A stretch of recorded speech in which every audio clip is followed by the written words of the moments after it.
अस्सलाम वालेकुम दोस्तों, कैसे हो सब लोग। आज की वीडियो के अंदर मेरे पास Redmi Note 15 आ चुका है। चेकआउट करेंगे कि हमारे पास बॉक्स के अंदर कौन से कंटेंट्स देखने को मिल जाते हैं। बॉक्स के ऊपर आपको जो है वो हाइपर ओएस की ब्रांडिंग देखने को मिल जाती है, पीटीए अप्रूव्ड आपको देखने को मिल जाता है स्टिकर।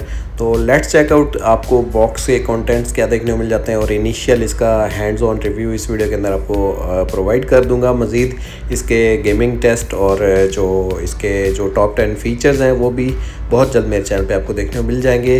तो चैनल पर नया सब्सक्राइब कर लो, वीडियो को लाइक कर दो, अपने दोस्तों के साथ शेयर कर दो और बेल आइकन प्रेस कर लो ताकि आने वाले वीडियोस की नोटिफिकेशन आपके नोटिफिकेशन बार में टाइम से मिल सके।